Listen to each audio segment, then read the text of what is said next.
So previously, price was in a bearish market. As you can see, price created change of character here. Then it went on to mitigate this 78% Fibonacci level. Then after that, price created this breakout structure.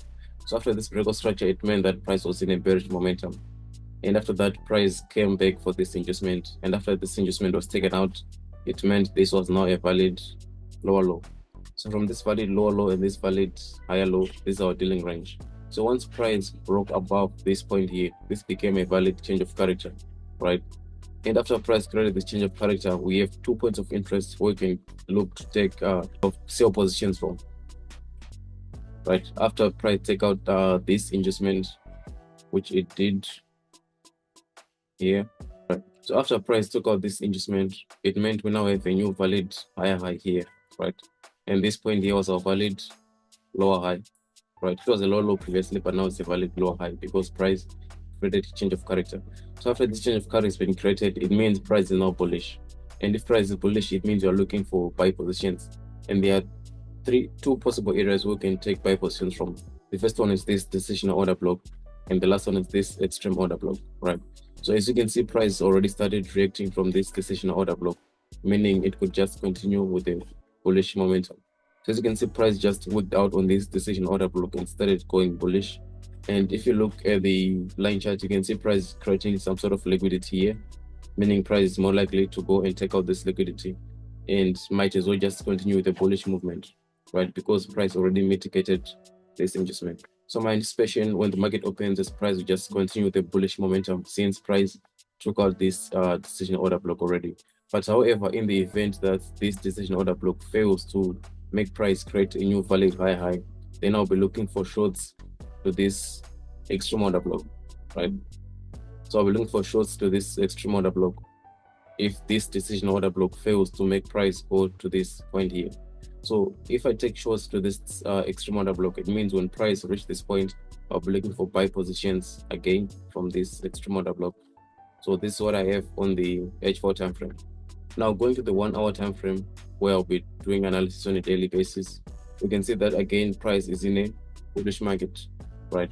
Price created a change of a breakout structure here, breakout structure, and here this breakout structure failed. It became a liquidity grab. And then after that, this higher high was transferred to this point.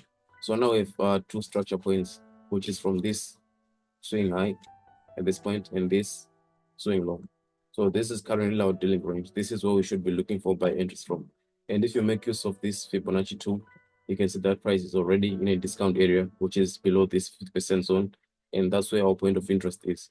So what I'm anticipating is price will, first anticipation is price will just continue the bullish momentum since it already mitigated this extreme order block. So price may just continue with a bullish movement.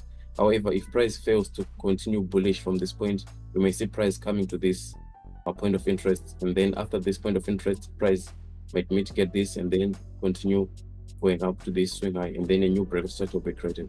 So basically, this is it on the AUDUSD, and I'll be sending M5 setups throughout the week for entries. But for directional buyers, this is what I have on the AUDUSD. Now going to the EUR/US dollar on the 4 hour time frame, we can see that price is also in a bullish market because of this change of character created. Then after that, price did not create any other structure point, right? And because there's no any other structure point, this is our inducement. This is the only inducement we have, right? Up until this point, like every movement here failed to create any valid inducement. So this means this is our only valid inducement. But price is reacting from this demand zone here, right? It doesn't have any inducement, but you can see that this move managed to push price or this momentum. So it's more likely that price will just react from this same point again and then just continue the bullish momentum. And since AUDUSD is bullish, it means EURUSD is also more likely to be bullish. So I have an anticipation that price will just continue the bullish momentum when the market opens, reacting from this point of interest. But if that fails, then price will just continue bearish up until it mitigates this adjustment, and that will validate this point here as a valid high. Then you can look for bullish interest from here, right? And if we go to the 1 hour time frame on the euro dollar, we can see the same thing. Price is as well in a bullish momentum, right? And inside this bullish momentum, if you look, you can see that price took out this adjustment, which is the last valid pullback, and then it created a valid high. And the last, and our structure point is just similar to the H4 structure point, because this is our dealing range from this low here up until this high, right?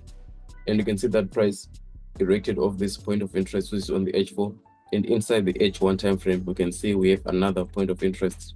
So my expectation is just price will just continue the bullish momentum, or if that fails, then price will come to take out this liquidity created at this point. And after this liquidity grab, price might react off of this point of interest, and then we can see a bullish momentum from that, from this price action. So this is what I have on the AUDUSD and EUR/US dollar. So I'll be sending 5 minutes time frame throughout the week in the Discord channel, so you can look for entries.